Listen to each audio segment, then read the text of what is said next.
Et nous prions que tu les visites, que tu poses ta main, Seigneur, sur ce genou qui fait un peu mal à Maggie, Seigneur, sur ce coup de chaleur, Seigneur, pour notre sœur, Thérèse. Seigneur, enfin, tu connais les soucis que nous avons.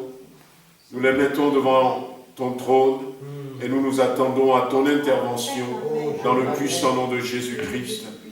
Bénis-nous ce soir, bénis ton assemblée ce soir. Bénis-nous dans le partage de ta parole. Fais-nous du bien, Seigneur notre Dieu. Nous voulons continuer individuellement, mais aussi en tant qu'Église, à te prier pour le Maroc, pour toutes ces personnes qui sont blessées. Je ne connais pas le chiffre ce soir, plus de 2000 personnes blessées. Tu connais les cas graves, tu connais les cas moins graves, mais nous prions, Seigneur, pour ton intervention, pour ton secours. Amen. Viens consoler, Seigneur, ces familles qui ont perdu quelqu'un, non seulement pour le Maroc, mais aussi pour la Libye, Seigneur, où il y a, mon frère me disait tout à l'heure, au moins 2500 personnes décédées. Tu veux consoler la famille, tu veux poser ta main sur elle, tu veux secourir les blessés, Seigneur, et tu veux, Seigneur, faire des miracles dans ce pays pour certains de ces personnes qui sont portées disparues pour l'instant. Tu es le Dieu de miracles, Seigneur. Amen. Mais dans tout cela, Seigneur, nous voulons te prier aussi pour nous-mêmes. Donne-nous, Seigneur, de brûler de ce feu de l'évangélisation, de gagner des âmes. Qui auraient pu penser qu'en l'espace de quelques jours, plus de 5000 personnes vont partir brusquement dans l'éternité. Aide-nous, Seigneur, à avoir du discernement. Donne-nous les paroles, les mots qu'il faut pour que nous, Seigneur, nous continuions à semer pour toi dans le nom de Jésus-Christ. Amen. Nous te rendons grâce, Père, au nom de Jésus-Christ, pour ce privilège que nous avons encore ce soir de nous rassembler dans ta divine présence. Il est vrai que nous sommes en l'an de grâce 2023, mais dans cette grâce, tu fais grâce à ceux et à celles qui t'invoquent, à ton Église, au corps de Christ, à ceux qui sont fatigués, malades, tous ceux qui ont été nommés, Seigneur, nous te les présentons au nom de Jésus, pour venir à leur secours, pour remplir leur cœur de ta présence, pour les calmer dans leur esprit, pour guérir les corps malades, parce que nous croyons que quand tu as dit « tout est accompli », il y avait dans ce « tout accompli » la guérison divine. Et nous croyons que déjà, elle a été acquise pour nous. Et nous croyons que cette guérison, elle est pour tes enfants, mais elle est aussi pour ce monde qui souffre, ceux qui t'invoquent, qui ne te connaissent pas forcément comme nous le te connaissons, mais ceux qui croient que dans le ciel, il y a un être supérieur, il y a un Dieu, il y a un Créateur.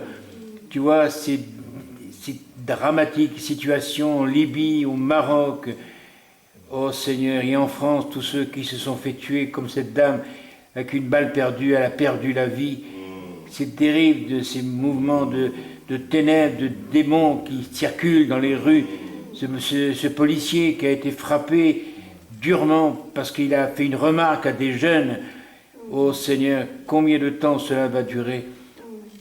L'Église, elle est là. Tu as voulu que l'Église soit sur la terre des hommes pour que l'Église prie au nom de Jésus, que l'Église prie par le Saint-Esprit, que l'Église agisse, que l'Église soit en mouvement, comme ce mouvement de Pentecôte dont nous faisons partie. Seigneur, viens à notre secours, viens au secours de notre incrédulité.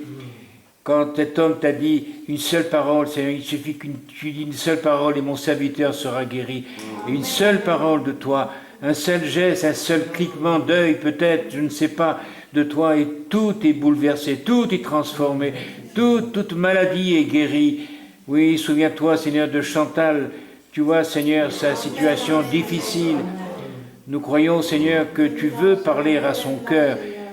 Non seulement tu veux guérir son corps, mais surtout sauver son âme. Parce que, Seigneur, elle n'est peut-être pas consciente que le péché nous sépare de toi, et que par la mort du Christ sur la croix, elle réalise pleinement Le salut est à sa portée, le salut est peut-être acquis par elle, par la foi en Jésus-Christ.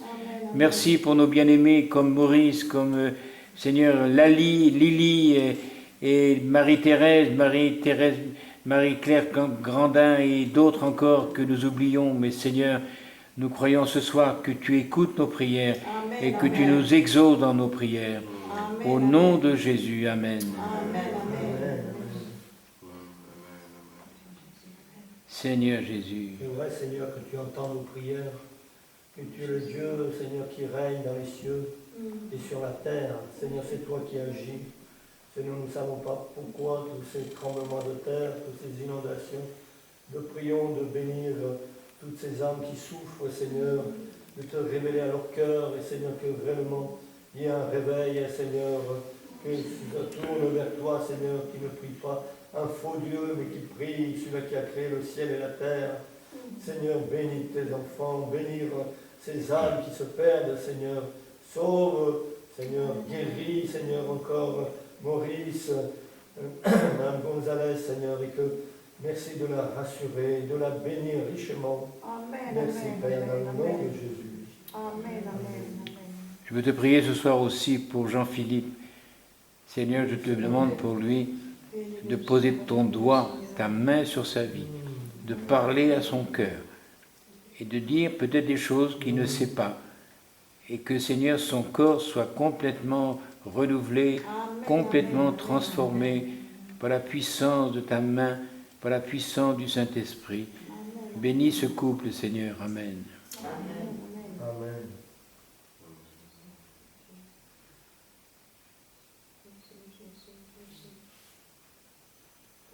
Louange à toi, Seigneur. Gloire et honneur à ton Seigneur. Nous te louons, nous t'adorons, Père. Nous te bénissons.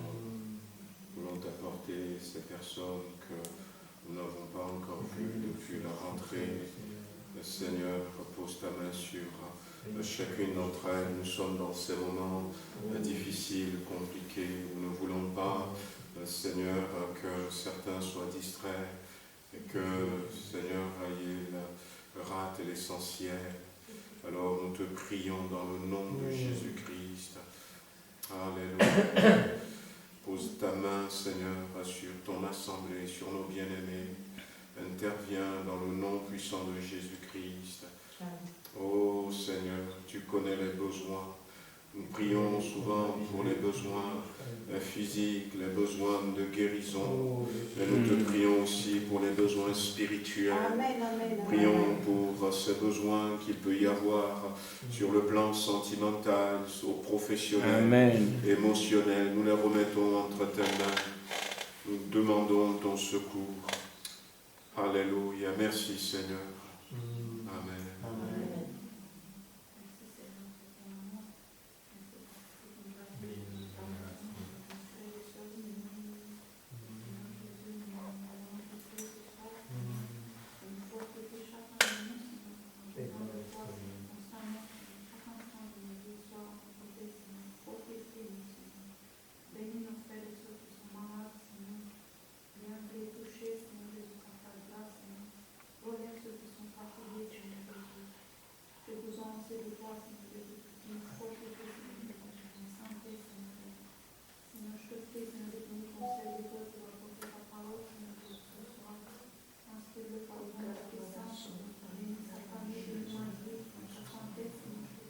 Amen. Pose ta main sur elle, Seigneur.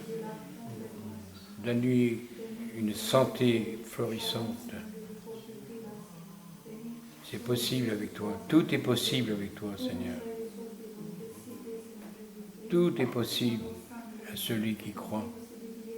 Et nous croyons de tout notre cœur que tu guéris le malade, que tu sauves le perdu, que tu délivres de la drogue, que tu délivres de la cigarette, de l'alcool, ceux qui sont concernés. Souviens-toi de Mégane et son compagnon, Seigneur. Prions pour ce couple, Seigneur, de l'éclairer par ton Saint-Esprit, de les toucher à salut, de les dégager des pièges de l'ennemi, sur ta grâce.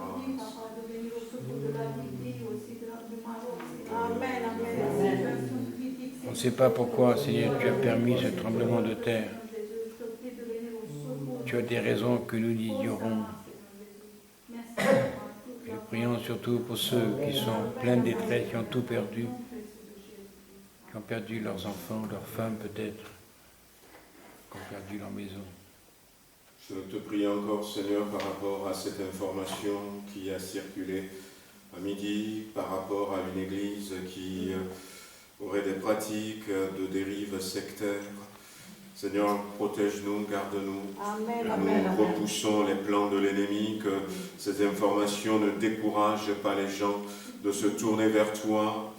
Oh, s'il te plaît, l'ennemi peut utiliser de telles informations pour décourager la foi de certaines personnes. Mais nous nous opposons ce soir. Chassons l'ennemi. Dans le nom puissant de Jésus. Chassons les ténèbres. Nous voulons que la France soit visitée. Nous voulons qu'il y ait un réveil dans les cœurs. Nous voulons que les Français commencent à t'appeler au secours dans ces moments difficiles que nous passons.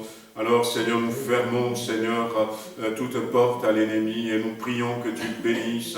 Garde-nous, préserve-nous, Seigneur, que de tels propos ne nous portent pas préjudice. Dans le nom de Jésus-Christ. Amen. Glorifie-toi dans ton Église, Seigneur.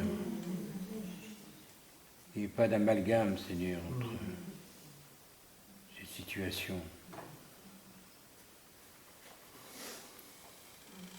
Amen, gloire à Dieu.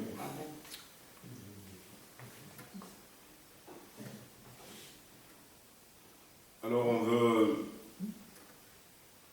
parler d'un homme ce soir.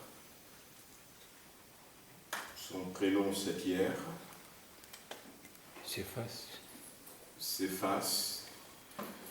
Voilà. Bon, on va faire... je vais vous poser des questions. Et tu veux les réponses? Et puis vous allez me répondre. On va faire une étude. Mais au travers de Pierre, il y a beaucoup de choses qu'on peut dire à partir d'un personnage biblique. Et là, nous voulons parler de la vie de disciple. La vie de disciple. Nous sommes appelés aussi à être des disciples et nous voulons que le Seigneur nous donne d'avoir de nouveaux disciples, non pas nos disciples, mais des disciples du Seigneur. Et donc, on va, à partir de Pierre, regarder un peu quelques clés, quelques éléments qui vont aider à avoir une vie de disciple véritable selon le Seigneur. De toute manière, nous sommes appelés tous à être des disciples, comme je dis tout à l'heure. Et Jésus va dire à ses disciples, c'est un verset qu'on connaît pour nous tous, dans Luc chapitre 9, verset 23, « Si quelqu'un veut me suivre, qu'il renonce à lui-même et qu'il se charge chaque jour de sa croix et qu'il me suive. » En prenant ce verset, on se rend compte que une vie de disciple, c'est une vie de sacrifice, une vie de renoncement, c'est le mot qui a été utilisé ici. C'est une vie qui doit coûter, c'est une vie qui doit coûter. Et quand on voit un peu, on regarde un peu dans le passé ce qui s'est passé, ce qui se passe encore. Aujourd'hui, on parle moins de disciples, mais le Seigneur avait choisi de venir à l'époque où le monde connaissait encore des disciples. Aristote, tous ces penseurs, ils avaient des disciples, Socrate entre autres, et on pourrait parler effectivement de sacrifice, de renoncement, mais il y a aussi beaucoup de sérieux. Aujourd'hui encore, dans certains pays, que ce soit en Afrique ou encore en Asie, les disciples, on va les retrouver plus au niveau religieux. Il y a des moines qui vont être des disciples de Shaolin. Par exemple, au Sénégal, il y a encore des enfants qu'on appelle des enfants talibés, que leurs parents n'ont pas assez de moyens pour s'en occuper, pour les nourrir, pour leur payer peut-être une scolarité. On va les donner à un chef, à un marabout, comme des cadeaux, et lui va les élever un peu comme des disciples de Mahomet. Et ces enfants, ils ont des uniformes. Le marabout n'a pas le moyen pour les nourrir, mais ces enfants vont sortir dans la rue et habillés d'une certaine manière, ils vont faire des quêtes, tout ça. On sait que ce sont des enfants talibés, c'est des disciples. Ils vont avoir une vie sérieuse, une vie de renoncement, une vie de sacrifice. Et c'est ce que le Seigneur nous demande aussi. Nous avions parlé la dernière fois du caractère chrétien.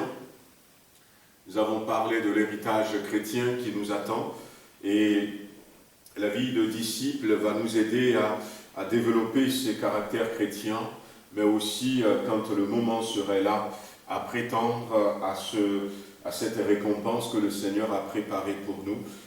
Et une des premières choses, on va partir de Luc chapitre 5, Luc chapitre 5, versets 1 à 11, donc c'est l'épisode de la pêche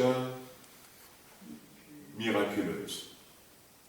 Est-ce que vous connaissez, qui c'est qui connaît la pêche miraculeuse? Est-ce que tu peux nous raconter l'histoire?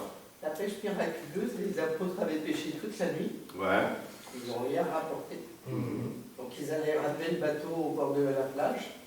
Et Jésus est arrivé et il a insisté pour qu'ils ramènent le bateau en leur disant qu'ils allaient prendre du poisson. Jeter le filet. Et sur ta parole. Le filet. Oui, mais eux, ils allaient rentrer, ils avaient ramené déjà plus ou moins les bateaux. Et donc l'apôtre a cédé, il lui a dit: ok Seigneur, je ramène mon bateau, mais on a cherché toute la nuit, on a pêché toute la nuit, on n'a rien pris. Mais qu'il en soit fait selon ta volonté. Ils ont pêché les filets, le filet était plein à craquer, à un point qu'un autre bateau est venu pour les aider à récupérer les poissons. Des gros poissons, c'est pas des petits. Voilà un peu, hein, donc l'histoire de la pêche miraculeuse. C'était le bateau de Simon-Pierre. C'est le début, donc la foule se pressait autour de Jésus pour entendre la parole. Et ce que Jésus va faire dans un premier temps, il va demander à Pierre d'utiliser son bateau. Donc Jésus va rentrer dans le bateau de Pierre et du bateau il va s'adresser à la foule, il va prêcher. Combien de temps ça a duré, nous ne savons pas.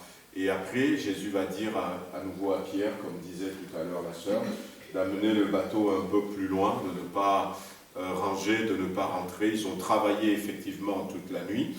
Et c'est là où Jésus va demander à Pierre de jeter le filet. Et effectivement, le filet était plein à craquer de belles et de gros poissons. Et ils ont fait signe à un autre bateau qui était là de venir. Et ce jour-là, ils en ont attrapé beaucoup. Mais cette histoire qui se trouve dans Luc chapitre 5, où Jésus va parler à Pierre, la suite nous dit que Pierre s'était mis à genoux, si on lisait l'histoire. Hein. Donc, Pierre s'était mis à genoux, donc, et il a dit au Seigneur, à partir du verset 9, quand il vit cela, Simon-Pierre tomba aux genoux de Jésus. L'épouvante l'avait saisi, et même tous ceux qui étaient là, à cause de la pêche qu'ils avaient faite. Donc Pierre se mit à genoux, et puis et finalement, il dit « Retire-toi de moi », un peu avant, hein, et « Retire-toi de moi », et Jésus va lui répondre. Et Jésus va lui dire « Maintenant, vous serez pécheurs d'hommes. Désormais, ne crains point, désormais tu seras pécheur d'hommes. » Et la Bible dit qu'ils laissèrent tout, ayant ramené les barques à la terre, ils laissèrent tout et le suivirent. Donc, Pierre, il ne devait pas être seul, mais Pierre va tout laisser et va suivre Jésus. Parce que Jésus lui a dit, désormais tu seras pécheur d'homme. Alors, la vie de disciple, une autre question que j'ai envie de nous poser ce soir, est-ce que c'est la première fois que Pierre rencontre Jésus, à votre avis? Non, il avait déjà rencontré, non? Il avait déjà rencontré. Il me semble. Non, il n'a pas encore marché, c'est pas encore là-bas. Alors, quand on regarde un peu chronologiquement, donc dans la Bible, on pourrait dire que c'est la 3e fois que Jésus et Pierre se rencontrent. Je ne sais pas si quelqu'un se rappelle de la première rencontre de Jésus et de Pierre.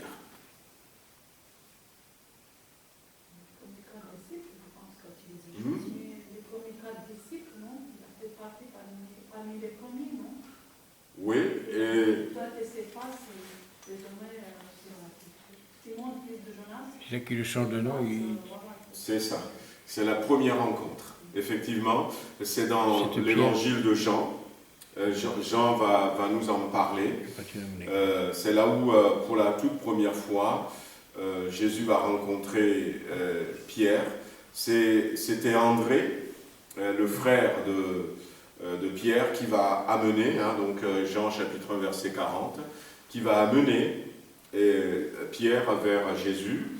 Et quand Jésus l'a vu, il va lui dire, tu es Simon, fils de Jonas, tu seras appelé Céphas, ce qui signifie Pierre.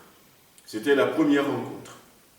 Et donc, après, Luc chapitre 4 verset 38 nous dit ceci, en sortant de la synagogue, Jésus était allé à la synagogue.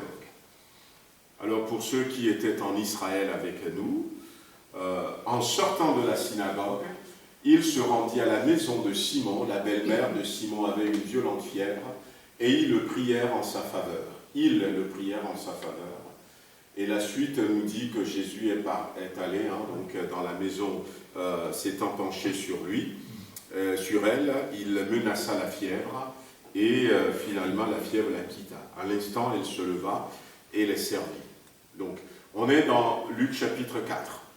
Ça voudrait dire quand même que selon Luc, cet épisode aussi avait eu lieu avant l'épisode de la pêche miraculeuse, qui, elle, la pêche miraculeuse se situe dans le chapitre 5 de Luc. Alors, je disais tout à l'heure, pour ceux qui étaient allés en Israël, il faut dire que là-bas à Capernaum, la synagogue se trouvait en face de la maison supposée de Pierre. Donc, c'est pour ça, en sortant de la synagogue, la belle-mère de Pierre, qui sont ceux qui ont prié Jésus en sa faveur, on ne sait pas. Peut-être que Pierre faisait partie de ces gens-là. Matthieu n'a pas rendu les choses comme ça dans Matthieu 8, où Matthieu en parle, mais Luc, qui a donné plus de détails, va dire que, eh bien, il y avait des gens, peut-être que cette dame est connue, peut-être que cette dame est appréciée et aimée. Alors tout ça pour dire que Jésus a rencontré Pierre une première fois et lui a dit, tu es Pierre, tu seras appelé Céphas. Jésus l'a rencontré une deuxième fois puisqu'il est allé à la maison, il a guéri sa belle-mère. Et on pourrait dire qu'une des premières clés, Jésus n'a pas appelé à ce moment-là Pierre. Jésus ne lui a pas dit, tu seras pêcheur d'hommes. Jésus l'appellera beaucoup plus tard. Parce que pour être un véritable disciple, nous devons d'abord savoir qui est Jésus. Nous devons connaître Jésus. Parce que c'est lui qui nous demande d'être ses disciples. Jésus a laissé le temps. Combien de temps s'est passé? Nous ne savons pas. Et même dans Matthieu va mettre la guérison de la belle-mère de Pierre dans Matthieu chapitre 8. Et nous savons que Matthieu chapitre 5, 6 et 7, c'était le sermon sur la montagne, où Jésus va enseigner beaucoup de choses. Et même quand Jésus allait parler à Pierre, Jésus était monté dans la barque, comme je disais tout à l'heure, et Jésus va enseigner la foule. Jésus voulait pas appeler Pierre tout de suite, Jésus voulait le laisser le temps. André, le frère de Jésus, André, le frère de Pierre, qui était venu appeler Pierre pour dire « Nous avons trouvé le Messie ». André a dit « C'est le Messie ». Et à ce moment-là, Pierre pourrait dire des choses de Jésus. Jésus n'était pas encore mort sur la croix, mais au moment où finalement Jésus va dire à Pierre « Tu vas devenir pêcheur d'hommes », au moment où Jésus va appeler Pierre à le suivre en quelque sorte, Pierre savait des choses sur Jésus. Et Pierre savait que Jésus, il est supposé être le Messie, l'envoyé de Dieu. D'ailleurs, c'est ce qu'il va redire dans Matthieu chapitre 16, 16. Et Jésus va dire, ce n'est pas la chair et le sang qui t'ont révélé ça, mais c'est mon Père qui est dans le ciel. Mais seulement ce que Matthieu ne dit pas, Jésus a posé la question à ses disciples dans Matthieu chapitre 16. Ils étaient arrivés dans le territoire de Césarée, nous dit le verset 13 de Matthieu 16, et Jésus a posé la question, « Qui dit-on que je suis ?» Alors, les disciples ont donné des réponses des autres, seulement quand Jésus va leur dire « Et vous, qui dites-vous que je suis ?» Et il y a eu peut-être quelques secondes de silence, et puis Pierre, derrière, au verset 16, va dire « Tu es le Christ ».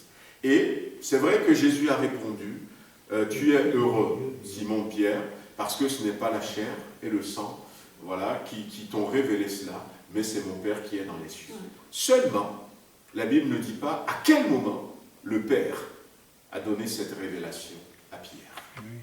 Est-ce que c'était sur le champ? Est-ce que c'était avant? On ne sait pas. On aurait pu penser que c'était sur le champ, mais ça aurait pu aussi être beaucoup avant que Pierre. Donc ce que j'ai envie de nous dire ici, c'est que Pierre, quand il avait dit « Je vais te suivre », quand Pierre avait décidé, et des fois je dis, mais ce jour-là, il aurait pu faire entrer sa petite entreprise familiale en bourse, parce qu'il voulait attraper autant de poissons qu'il n'a peut-être jamais attrapé dans toute sa carrière. Il pourrait faire des affaires en disant, je veux créer des succursales, je ne sais pas, il peut. Et puis, même compter sur Jésus pour que demain, après-demain, qu'il y ait des choses comme ça. Il pourrait dire, Seigneur, et malheureusement, des gens le font aujourd'hui. Des prédicateurs le font, des prophètes le font. Viens, parce que la foule vient, et puis je peux utiliser ça pour avoir la foule, pour avoir de l'argent, comme on disait tout à l'heure, et les gens vont utiliser. Il n'a pas pensé à tout ça, mais il a décidé d'abandonner tout ça et de suivre Jésus.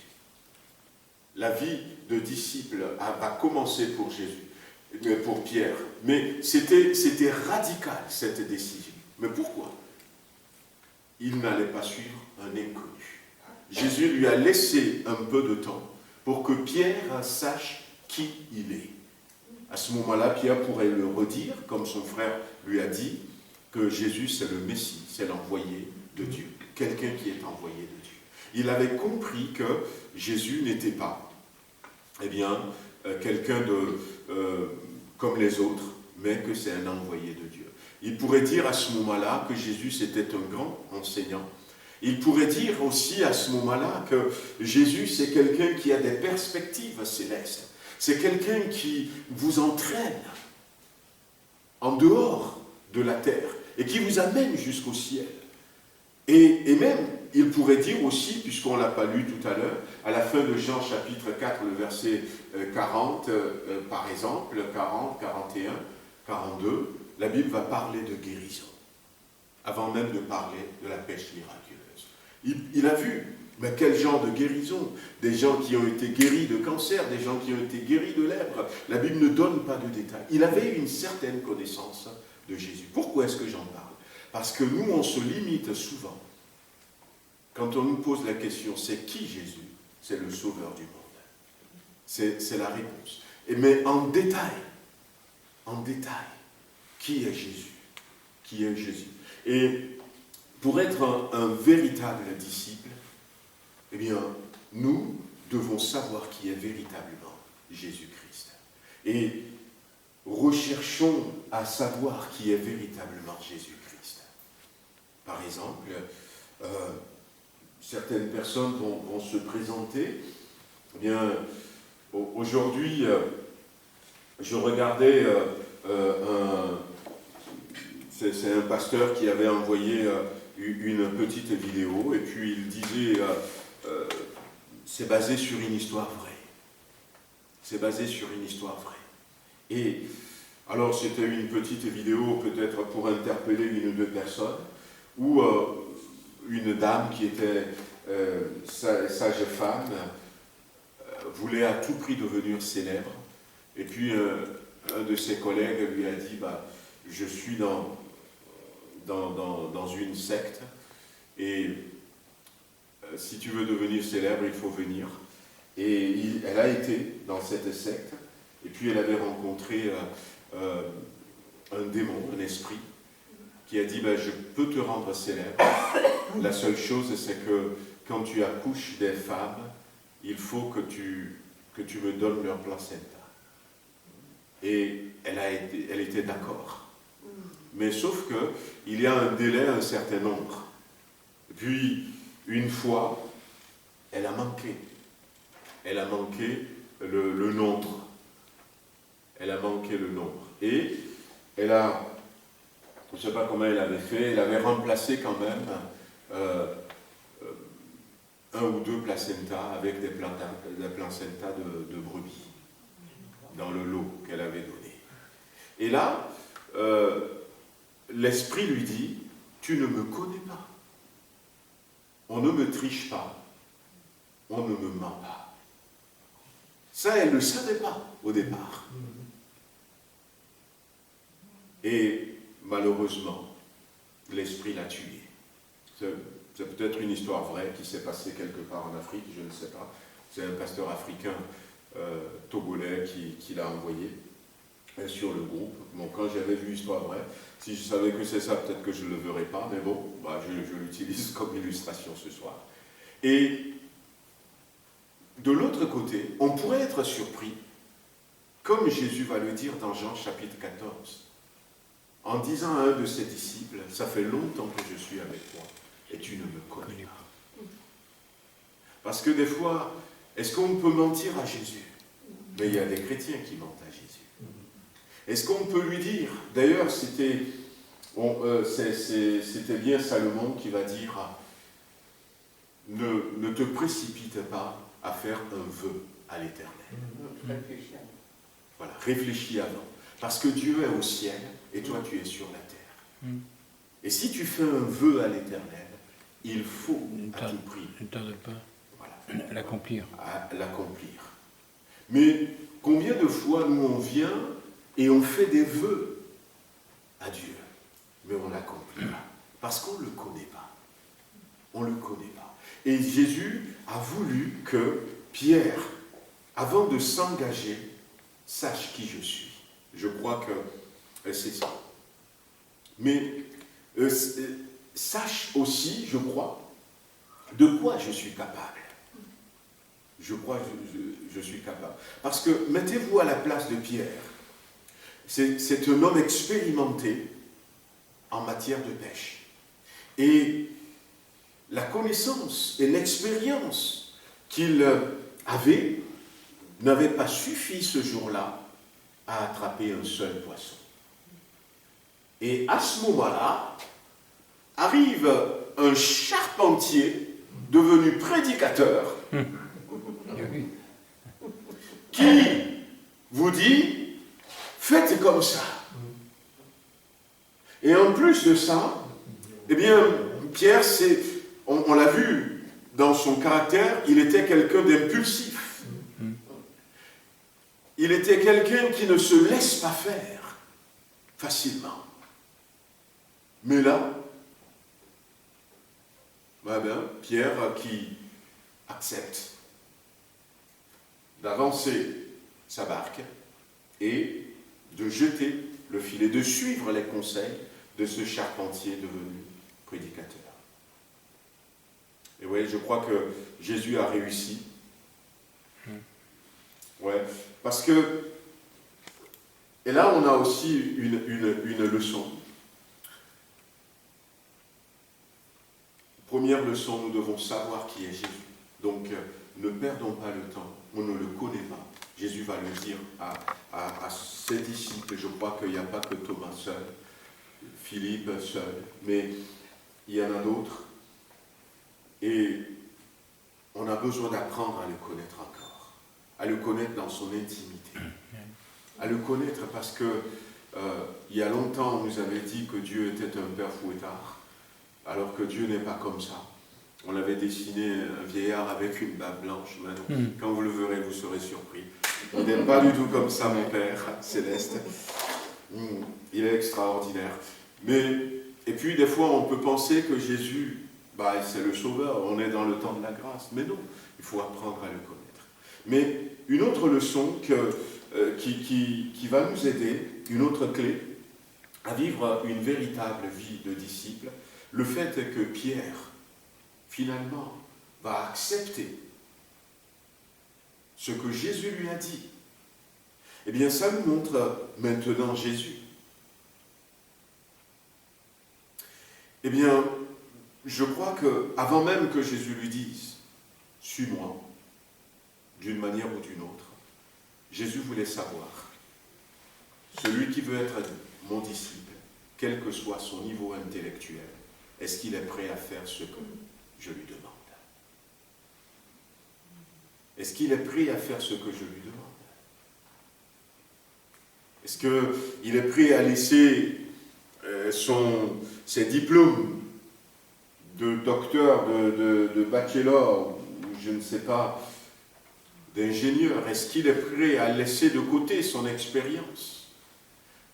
Est-ce que celui qui veut être mon disciple, Jésus veut savoir, est-ce que cette personne serait prête à laisser sa richesse, son opportunité?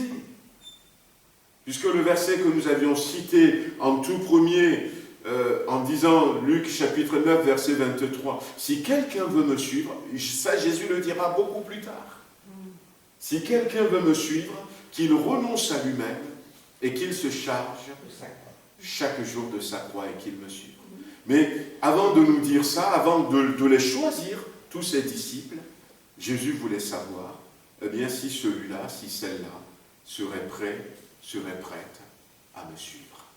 Parce que, il le dira aussi, le Seigneur, celui qui met la main à la charrue et qui regarde en arrière n'est pas digne de moi. La volonté de Jésus, ce n'est pas que quelqu'un le suive tout le temps en disant « Je regrette vraiment de suivre Jésus. Je regrette vraiment de suivre Jésus. Je regrette vraiment de suivre Jésus. » Au contraire, Jésus veut que la personne dise « Eh bien, j'ai bien fait de suivre Jésus. Je suis dans la joie de suivre Jésus. » Même si cette personne a laissé derrière son héritage, s'il a laissé derrière sa richesse, s'il a laissé derrière son travail, s'il a laissé derrière eh bien, sa carrière, s'il a laissé derrière toutes ces choses, Jésus n'a pas hésité à dire, eh bien, si quelqu'un veut me suivre, il devrait eh bien, m'aimer plus pour voir un peu ce que les disciples vont faire.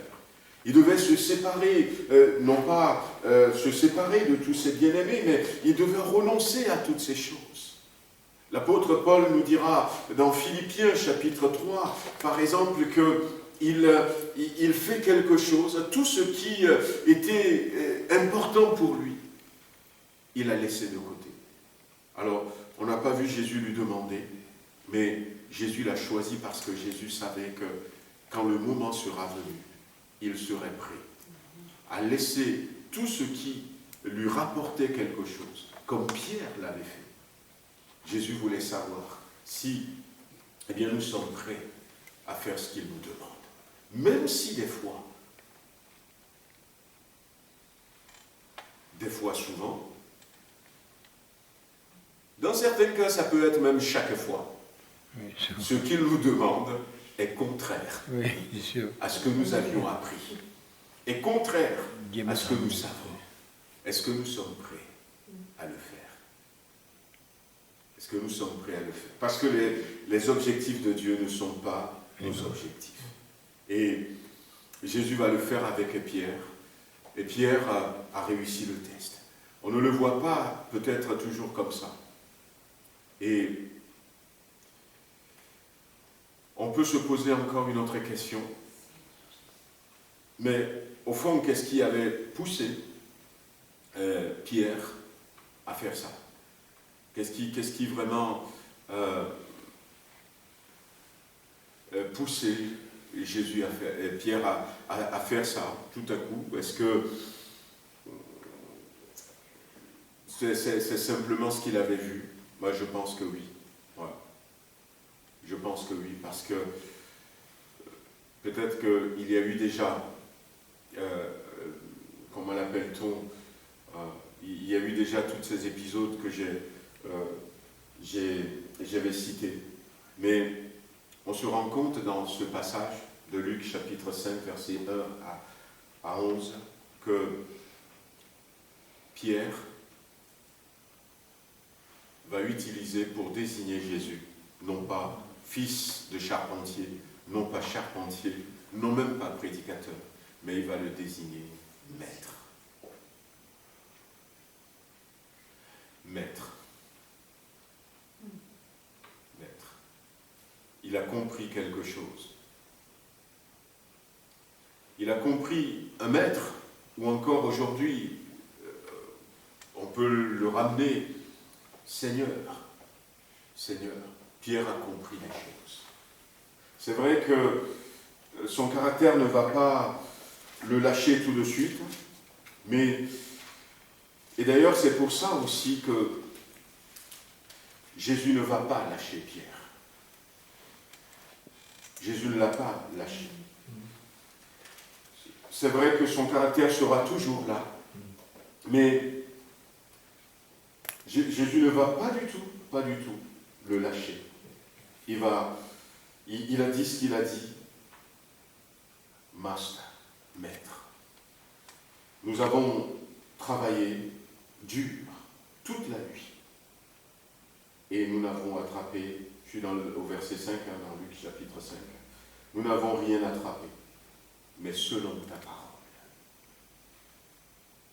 Selon ta parole. Et selon ta parole, je jetterai le filet. Nous avons travaillé toute la nuit, mais selon ta parole, je jetterai le filet.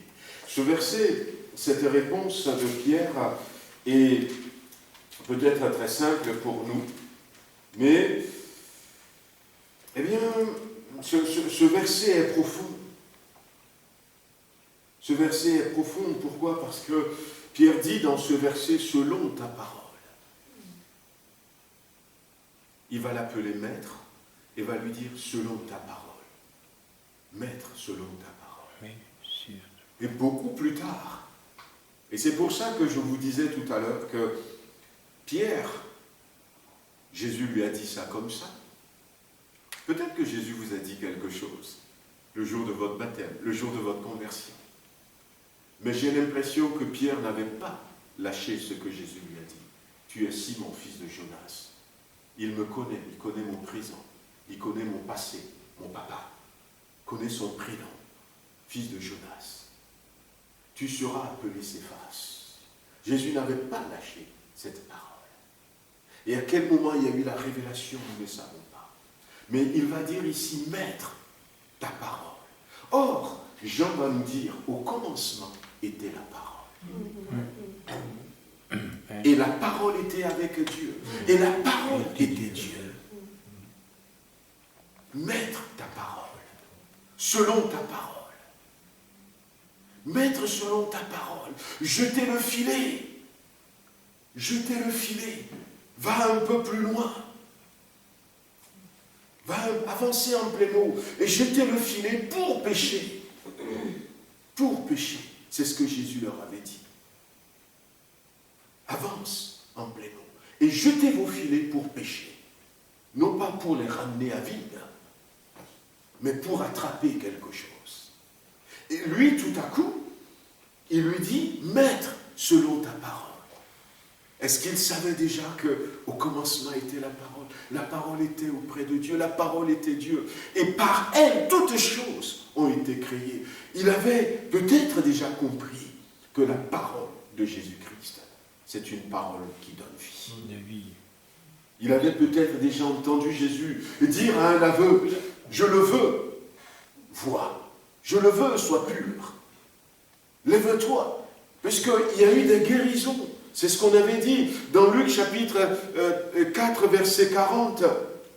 La Bible dit, après le coucher du soleil, tous ceux qui avaient des malades, atteints de diverses maladies, les lui amenèrent. Il imposa les mains à chacun d'eux et il les guérit. Ça s'est passé avant Luc chapitre 5. Pierre savait quelque chose, frères et sœurs. Et, voyez, pourquoi est-ce qu'il a obéi? Eh bien, parce qu'il a commencé à comprendre. Il a commencé à comprendre qui est véritablement Jésus, Maître. Mais à cette compréhension qu'il avait, même s'il n'a pas tout saisi, le simple fait, Maître, parole, eh bien, qu'est-ce que Pierre avait fait à la fin? Il s'était mis à genoux. Il s'était mis à genoux. Il s'était mis à genoux.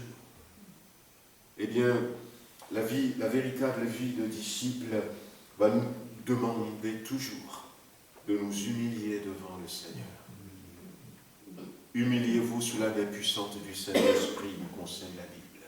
La Bible dira que Dieu fait grâce à ceux qui sont humbles. Va nous amener toujours à la repentance. D'ailleurs, Pierre, il dira à un moment donné, eh bien, quand il était tombé à genoux, retire-toi de moi, parce que je suis un homme pécheur. Et là, une autre révélation, que on ne peut pas être pécheur et suivre Jésus. Jésus et le péché, ça fait deux. Jésus ne tolère pas le péché. Je ne peux pas garder mon état de pécheur et continuer à me dire disciple. Et non seulement il va s'humilier, mais en quelque sorte il va dire, pardonne mes péchés. Je suis un pécheur. Il n'avait pas honte de le dire. Les gens, la foule était là. La foule était là. Aujourd'hui encore, il y a des gens qui vont peser 900 grammes de farine encore avec la crise. Qu'est-ce que ça a diminué? Ils en ont parlé à la télé. Ils ont diminué mais c'est du vol, c'est du mensonge, c'est de l'arnaque. Et des fois, malheureusement, il y a des chrétiens qui sont dans ces commerces.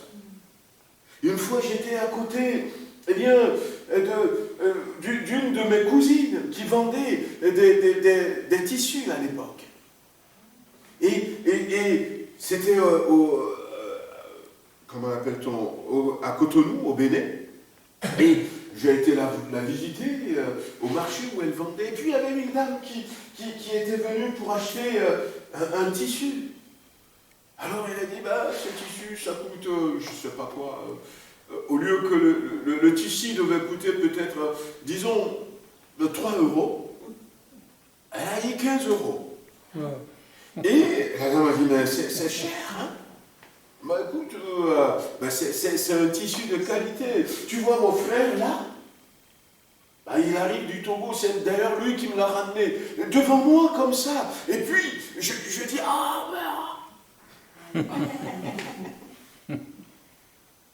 dommage, je n'avais pas osé, eh bien, l'interpeller. C'est vrai qu'elle est plus âgée que moi. Je n'avais pas osé l'interpeller devant la personne. Mais quand la personne était partie, je lui ai dit, cousine, c'est pas bien. C'est pas bien. Mais ça se fait encore. Ça se fait malheureusement un peu partout dans le monde. Que le Seigneur nous pardonne. Pierre, il avait un comportement peut-être un peu connu des autres, mais il n'avait pas hésité. Non pas à cause de la foule, parce que en comprenant ce qu'il a compris de Jésus, il avait compris qu'il ne peut pas être pécheur et suivre Jésus. Et là, il s'humilie, maître, mais en même temps, eh bien, il va se repentir. Il va se repentir. Ouais. On va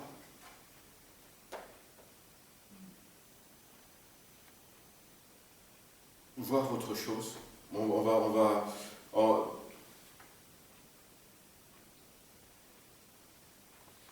Le vrai disciple, on a dit quoi? On avait dit doit connaître Jésus. La vie véritable de disciple, c'est une vie qui doit s'évertuer donc à connaître Jésus. C'est une vie qui aussi doit montrer à Jésus-Christ qu'on est prêt à faire ce qu'il nous demande, même si c'est contraire à nos valeurs, parce que Dieu connaît des choses que nous ne connaissons pas. Et c'est une vie qui nous amène dans la connaissance que nous avons de Jésus. C'est pour ça qu'il faut aller. Qui aurait pu penser qu'on retrouvera Jean 1 dans cet échange qu'il y a eu dans Luc chapitre 5. Maître, parole. Et le Seigneur est prêt à nous amener beaucoup loin encore si nous nous évertuons à le connaître. Et puis, cette vie doit nous amener à l'humilité. Il se met à genoux, à la repentance. Mais rapidement, on peut encore, en se basant surtout sur ce passage, dire quelque chose, parce que on se rend compte que ce miracle a eu un effet sur Pierre. C'est ça le résultat de tout ce qu'on dit. Et l'effet qu'il a eu sur Pierre, c'était bien. Et je crois que Jésus a touché son but. Il a touché son but. Que le Seigneur nous aide à ne pas manquer le but. À ne pas manquer le but. Que le Seigneur nous aide à nous aligner sur ce que lui, il cherche. Et en regardant ce passage, moi j'ai envie de dire, peut-être que ça n'engage que moi, parce que l'effet, le résultat de ce miracle va pousser Pierre à abandonner la pêche et travailler avec Jésus à répandre le message du ciel. Et je crois que Jésus a atteint son but. Jésus a atteint son but. Jésus n'a pas fait ce miracle et Jésus n'était pas en train de montrer à Pierre comment mieux pratiquer la pêche. Jésus n'est pas en train de lui montrer une nouvelle technique, mais je crois que Jésus cherchait à convaincre Pierre que le message venu du ciel est beaucoup plus important que toute autre chose. Jésus cherchait à lui montrer que, devenir évangéliste, on va le dire comme ça, c'est beaucoup mieux et ça a beaucoup plus d'importance que d'être un pécheur. Et c'est pour ça que je dis que je pense que ça a produit le résultat. Ça a produit le résultat. C'est Pierre qui va suivre Jésus. Ils abandonnèrent tout et le suivirent. Et le suivirent. Et on va tirer encore rapidement 2 leçons et puis on va s'arrêter là. Pourquoi est-ce qu'il a suivi Jésus? Eh bien, parce qu'il a compris le but que Jésus poursuivait sans le dire est atteint. Mais Pierre a compris aussi quelque chose. Imaginez quelqu'un qui travaille dans son domaine. Ici, c'est la pêche. Toute sa vie. Et puis, même là, on ne sait pas comment ça marchait, la pêche. On ne sait pas comment ça marchait. On ne sait même pas en quelle saison on se trouve. Mais là, alors qu'il venait de rentrer bredouille, en ayant appliqué les bonnes techniques, en ayant investi les moyens qu'il aurait pu investir, il est revenu bredouille. Et voilà quelqu'un qui vient. Et cette personne qui te fait gagner plus que tu n'as jamais gagné de toute ta vie. Pourquoi est-ce que Pierre a suivi Jésus? Pourquoi est-ce qu'il avait laissé tomber son affaire? Je crois que Pierre a été convaincu que cette personne-là, il faut la suivre. Il faut rester à côté de lui. Malgré tout ce que j'ai appris à l'école, malgré tout mon investissement, et malgré les conditions qui n'étaient pas favorables, il vient et en une seule parole, il renverse tout. Je ne vais pas suivre l'argent, mais je vais suivre cette personne. Parce que si demain, je suis l'argent, et puis il connaissait peut-être des gens qui ont suivi l'argent. Et aujourd'hui, il y a des gens qui, à un moment donné, ont été même millionnaires et qui sont malheureux et qui ont tout perdu. Il connaissait la vie, il avait vu toutes ces choses. Mais non, il a compris que cette personne-là, il ne faut plus s'en séparer. Il ne faut plus s'en séparer. Donc, je pense que la priorité de sa vie devait être de suivre cette personne. Il a compris. Il a compris, comme on dit, le disciple a compris que la priorité de notre vie, c'est de suivre Jésus. Parce que Jésus a réussi son but. Il a réussi à lui montrer que, le message venu du ciel, comme je disais tout à l'heure, les techniques d'en bas, et d'ailleurs, l'Église première, il va leur dire, qu'est-ce qu'il est en train de leur dire?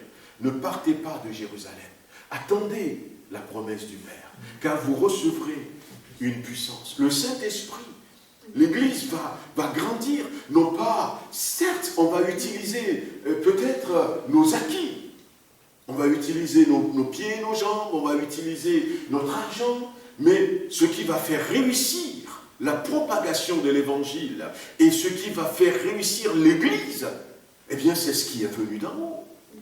Il a compris ça à ce moment-là. Il a compris ça. Et ça,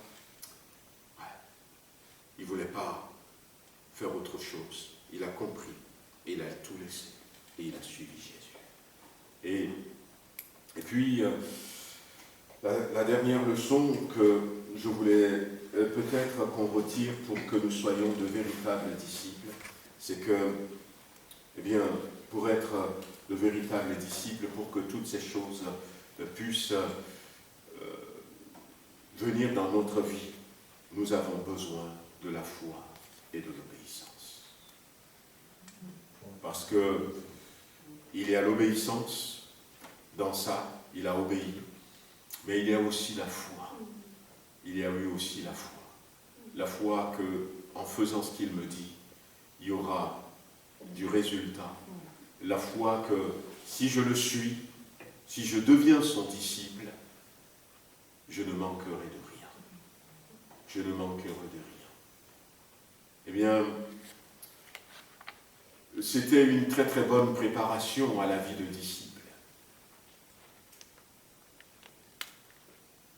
À un moment donné, les disciples vont dire, Pierre était parmi eux, forcément, je crois, il nous dit ça, méfiez-vous du levain des pharisiens. Et puis les disciples, ils raisonnèrent en disant, il nous dit ça parce que nous n'avons pas pris de pain. Et moi, je ne sais pas quelle est la part de Pierre dans cette discussion, sur ce raisonnement qu'ils ont eu. Et Jésus va leur dire, Jésus va les ramener à la réalité, il va leur parler peut-être un peu sèchement, il dit, mais comment est-ce que vous pouvez parler comme ça? Parce que nous, des fois, on raisonne comme ça, on parle comme ça. Comment peut-on dire, il nous dit ça parce que nous n'avons pas pris de pain, alors qu'il est capable de permettre en un seul coup de filet qu'on attrape des milliers de poissons, alors qu'il est capable de multiplier le pain et le poisson. Mais des fois, on a peur de manquer. On a peur de manquer. Et ça nous empêche d'être de vrais disciples. On ne veut pas renoncer parce qu'on a peur de manquer. Oui, on a vraiment peur de manquer. Il y avait cet homme, je n'avais pas pensé le dire, mais bon, je ferme comme ça, je ne vais plus rien dire. Il y avait cet homme qui a voulu demander de l'argent à quelqu'un, et puis en bousculant la personne l'avait très mal pris en disant « Tu es un mendiant, un SDF, comment tu oses me toucher ?» Alors que tu ne t'es pas touché. Il y a plusieurs jours, et la manière dont la personne avait parlé à l'SDF, ça a déplu à quelqu'un d'autre qui passait. Et le FDF, il ne peut rien faire. Et puis l'autre était allé vers le SDF, il a ouvert son portefeuille, lui a donné 15 € qu'il avait. Il a dit, écoutez, désolé, je ne sais pas s'il a le droit de vous parler comme ça. Et puis, il était parti. Et il allait prendre sa voiture. Mais le monsieur le regardait, le SDF le regardait, il allait prendre sa voiture. Mais à côté de sa voiture, c'est à quelques mètres, il y a une dame qui a interpellé le monsieur en disant « J'ai un rendez-vous chez le docteur, mais je n'ai plus rien pour prendre le bus. Aidez-moi s'il vous plaît. » Et le monsieur a dit, je n'ai plus rien, j'ai tout donné, ce que j'ai déjà. Puis au moment où le monsieur est rentré dans sa voiture, voilà le SDF qui a dépassé la voiture, qui est allé vers cette dame et qui lui a tendu 5 €. Et lui a dit, écoute, j'espère que ça suffira. Et ça a étonné le monsieur. Ça a étonné le monsieur. Ça l'a étonné tellement qu'il n'a pas démarré sa voiture. Et puis, le monsieur lui a dit, ça fait longtemps que je ne suis pas... et je n'ai pas mangé un repas chaud. Et quand il lui a donné les 15 €, il a dit, je vais pouvoir manger un repas chaud. Alors le monsieur, finalement, puisqu'il a sa carte bleue, il a vu le SDF qui a dépassé, puis il est rentré dans un restaurant. Mais aux États-Unis, c'est des endroits où on peut acheter des plats chauds, ils vendent des médicaments, ils vendent toutes sortes de choses. Et puis le monsieur a décidé finalement de le suivre. Au cas où les 10 €, les 10 $ qui lui restaient, n'allaient pas suffire qu'il puisse payer par carte bancaire. Et le monsieur était rentré dans le restaurant, était là. Mais devant le caissier, il y avait une dame qui fouillait frénétiquement dans son sac, parce que son fils venait de faire une crise d'asthme dans la rue, et la maison est loin, et il voulait lui acheter une autre, mais elle n'avait pas suffisamment. Et puis la dame qui dit, quelqu'un pourrait m'aider avec $1. Et le SDF était le premier à attendre. Parce que nous ne le connaissons pas. Parce que nous oublions ce qu'il nous a dit. Parce que nous oublions même ce qu'il nous a fait. La pêche miraculeuse, la multiplication du pain. On a peur de manquer. Il a tout distribué. Et il lui restait assez pour acheter un burger industriel qui est en sachet de peut-être 3 €. Et puis il était parti. aller dans son coin, là où il se tenait, avec un autre compagnon SDF. Et quand il est arrivé, son compagnon s'est réveillé. Tu peux m'en donner un peu? Tu sais que ça fait plusieurs jours qu'on n'avait pas mangé. Et le monsieur était venu. Il a suivi. Il a dit, mais comment tu peux te comporter comme ça? Et il était tellement bouleversé qu'arrivé à la maison, il en avait parlé à sa maman. Le résultat, c'est que sa maman lui a dit, on a de la place à la maison. Allons le chercher, cet homme. Offrons-lui un toit. Il n'avait pas peur de manquer. Et même si il manque, qu'est-ce que ça fait? Il avait dit à ce monsieur, ça fait des jours, des semaines, que je n'ai pas pris un repas chaud. Un jour de plus sans repas chaud, ça ne change pas grand-chose. Mais cette femme a besoin pour aller voir son docteur. L'autre, elle en a besoin pour acheter un médicament pour son enfant. Je pense que c'est des choses importantes. Et si je peux les aider. Et finalement, il a gagné ça. Mais voyez-vous, pourquoi raisonnez-vous de cette manière, dira Jésus. Le vrai disciple apprend à connaître son Seigneur. Le vrai disciple est prêt à faire ce que son Seigneur lui demande, même si ça va à l'encontre de ce qu'on lui a appris à l'école, même si ça va à l'encontre, même à l'encontre de ce que peut-être, eh bien, tu pensais. Le vrai disciple s'humilie, se repent, se sépare du péché. Le vrai disciple comprend que le plus important, c'est Jésus. Je veux le suivre. Avant que Jésus leur dit, suis-moi. Pierre nous montre que c'est lui qui a tout laissé, parce qu'il a compris l'importance du ciel. Le vrai disciple, l'obéissance et la foi. Que le Seigneur nous aide à la voir. Amen. Amen. On va le remercier. Je ne sais pas s'il pleut encore, mais bon, on va pouvoir tout rentrer. Si quelqu'un a besoin d'être amené, on va s'arranger pour que la pluie... Ouais. Seigneur notre Dieu, nous te remercions encore pour ce message, ce passage.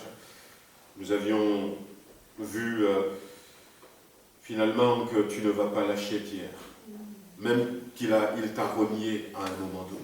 Tu ne l'as pas lâché. Parce qu'au travers de ce passage, nous voyons qu'il avait compris des choses et qu'il avait posé, il a fait des pas importants qui nous enseignent aujourd'hui. Nous voulons mieux te connaître. Nous te connaissons déjà un peu. Nous te connaissons peut-être beaucoup pour te connaître. Mais il y a tellement de choses à connaître de toi. Nous voulons encore te connaître. Nous voulons, Seigneur, avoir la foi toute simple et l'obéissance. Nous voulons être prêts à apprendre à faire des choses que tu nous demandes, même si c'est contraire à ce que nous pensons. Nous voulons réaliser que le plus important, c'est partager ton message, le message du ciel, qui fait beaucoup de bien que le message terrestre. Oui. Seigneur, bénis chacun d'entre nous. Aide-nous, Seigneur, à progresser